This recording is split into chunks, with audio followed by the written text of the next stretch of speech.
저는 고혈압 때문에 술을 끊은 게 아닙니다.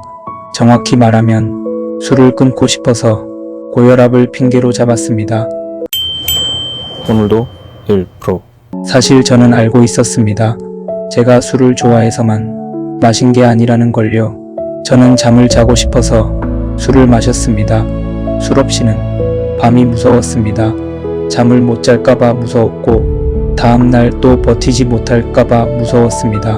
그러던 중 건강검진에서 고혈압 이야기가 나왔습니다. 저는 그 말을 일부러 크게 받아들였습니다.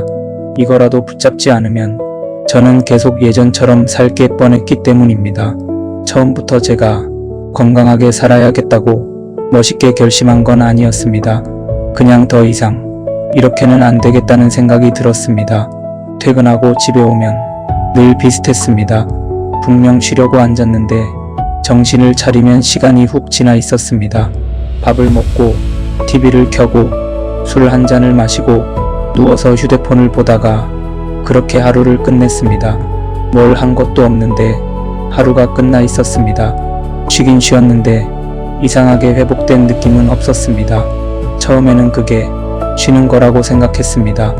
오늘도 고생했으니까 이 정도는 괜찮다. 잠이 잘 안 오니까 한 잔 마시면 잠이 오겠지. 그렇게 생각했습니다. 저는 불면증 때문에 술을 마셨습니다. 그냥 술이 좋아서만 마신 건 아니었습니다. 잠을 자고 싶어서 마셨습니다. 술을 마시면 적어도 그날은 잠이 오는 느낌이었습니다. 몸이 조금 풀렸고 머리도 잠깐 멈추는 느낌이었습니다. 하루 종일 쌓여있던 생각들이 술 한 잔에 잠깐 흐려졌습니다. 몸은 누워 있었는데 마음은 쉬지 못했습니다. 그래서 더 쉽게 술을 마시게 됐습니다. 그런데 시간이 지나면서 이게 조금씩 이상해졌습니다. 술을 마셔서 자는 건지 술이 없으면 못 자는 건지 헷갈리기 시작했습니다. 잠을 자기 위해 마셨는데 어느 순간부터는 술이 없으면 밤이 무서워졌습니다.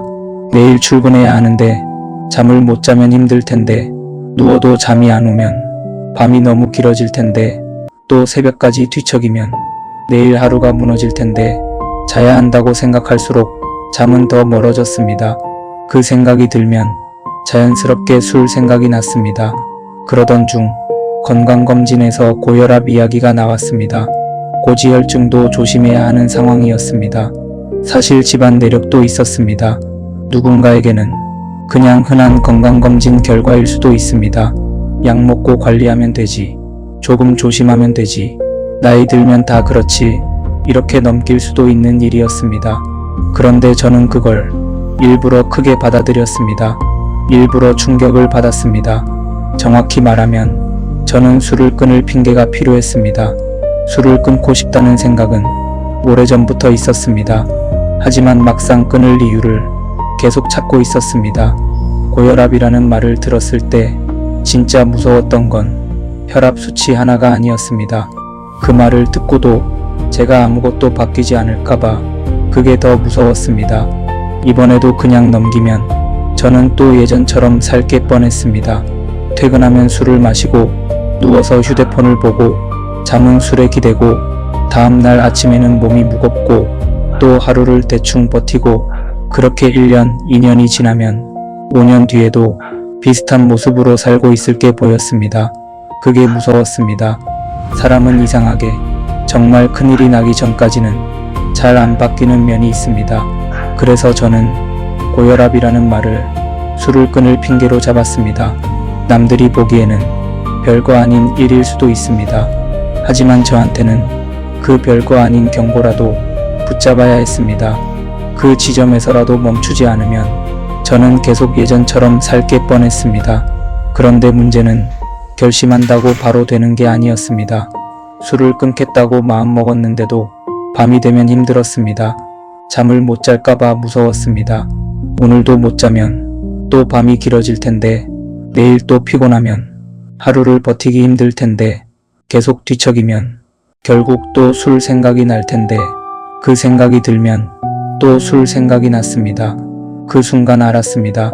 아, 이건 그냥 의지만으로 되는 문제가 아닐 수도 있겠다. 나는 혼자서 못 끊을 수도 있겠다. 그래서 결국 병원에 갔습니다. 정신건강의학과에 갔습니다. 처음에는 저도 망설였습니다. 내가 이 정도로 병원을 가야 하나? 그냥 참고 버티면 되는 거 아닌가? 술 하나 끊는 것도 혼자 못하나? 괜히 유난 떠는 건 아닌가? 누가 알면 이상하게 보는 건 아닌가? 그런 생각도 했습니다. 그런데 다르게 생각해 보기로 했습니다. 혼자 못하면 도움을 받으면 되는 거 아닌가? 아픈 데가 있으면 병원에 가듯이 잠을 못 자고 술에 기대고 혼자 끊기 힘들면 도움을 받아도 되는 거 아닌가? 그래서 병원에 가서 상담을 받고 약을 처방받았습니다. 이건 누구에게 약을 먹으라고 말하는 영상이 아닙니다. 술을 끊고 싶으면 무조건 병원에 가라는 이야기도 아닙니다. 그냥 저는 혼자서는 힘들어서 도움을 받았다는 이야기입니다. 저는 술을 의지로 이긴 사람이 아닙니다. 혼자 못하겠어서 도움을 받은 사람입니다. 그런데 이상하게도 그걸 인정하고 나니까 조금 편해졌습니다. 내가 약한 사람이어서가 아니라 그 순간에는 도움이 필요한 상태였던 겁니다. 그렇게 술을 안 마시는 날이 하루 생겼습니다. 처음부터 대단하게 바뀐 건 아니었습니다. 하루 안 마셨다고 인생이 갑자기 좋아지는 것도 아니었습니다. 그런데 분명히 달라진 게 있었습니다. 밤에 술을 마시던 시간이 비었습니다. 처음에는 그 시간이 좋다기보다 오히려 어색했습니다. 뭘 해야 할지 몰랐습니다. 그래서 또 휴대폰을 받고 괜히 냉장고를 열어보기도 했습니다. 그런데 이상하게 그 시간이 조금씩 보이기 시작했습니다. 누워서 휴대폰만 보던 시간이 조금씩 보이기 시작했습니다.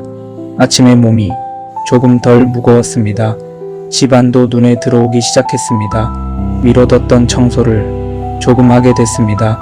쉬는 줄 알았는데 사실은 하루를 그냥 넘기고 있었습니다. 그리고 그 비어있던 시간이 조금씩 운동으로 이어졌습니다. 그렇다고 술을 끊자마자 바로 헬스장에 간 건 아니었습니다. 처음에는 그냥 집에서 조금씩 움직였습니다. 팔굽혀펴기를 몇 개 해보고 스쿼트도 조금 해보고 아무 도구 없이 할 수 있는 운동들을 조금씩 해봤습니다. 대단한 운동은 아니었습니다. 운동이라고 부르기도 민망할 정도로 짧게 움직인 날도 많았습니다. 그런데 이상하게 그 짧은 시간이 저를 조금 붙잡아 줬습니다. 예전 같으면 술을 마시고 그냥 누워버렸을 시간에 몸을 조금이라도 움직이고 나면 하루를 완전히 버리지는 않았다는 느낌이 들었습니다. 그게 좋았습니다. 잘해서 좋았던 게 아니라 무너지는 대신 뭔가 하나는 해냈다는 느낌이 좋았습니다. 그렇게 집에서 조금씩 움직이다 보니까 나중에는 이런 생각이 들었습니다. 조금 더 해보고 싶다. 조금 더 제대로 배워보고 싶다. 그래서 결국 헬스장까지 가게 됐습니다. 돌아보면 제 리셋은 헬스장에서 시작된 게 아니었습니다. 술을 안 마신 하루, 그리고 집에서 몸을 조금 움직여본 그 작은 시간에서 시작됐습니다. 운동을 시작해서 술을 끄는 게 아니라 술을 끊으려고 하다 보니 운동할 시간이 생겼습니다. 저는 아직도 완벽한 사람이 아닙니다. 지금도 피곤한 날이 있고 무기력한 날이 있고 예전처럼 그냥 대충 눕고 싶은 날도 있습니다. 하지만 적어도 예전의 저로 돌아가고 싶지는 않습니다. 술을 마시고 하루를 덮고 아무것도 안 바뀐 채로 또 내일을 맞이하던 그 생활로는 돌아가고 싶지 않습니다. 저는 술을 끊은 게 아니라 예전의 저로 돌아가는 길을 끊고 싶었습니다. 고혈압이라는 말은 어쩌면 작은 경고였을지도 모릅니다. 하지만 저는 그 작은 경고를 일부러 크게 받아들였습니다. 왜냐하면 그 지점에서라도 멈추지 않으면 저는 계속 예전처럼 살 게 뻔했기 때문입니다. 술을 끄는 건 제가 강해서가 아니었습니다. 겁이 났고 핑계가 필요했고 혼자 못하겠어서 도움을 받았습니다. 그리고 그게 제 인생을 다시 움직이게 만든 첫 번째 선택이었습니다. 오늘도 1%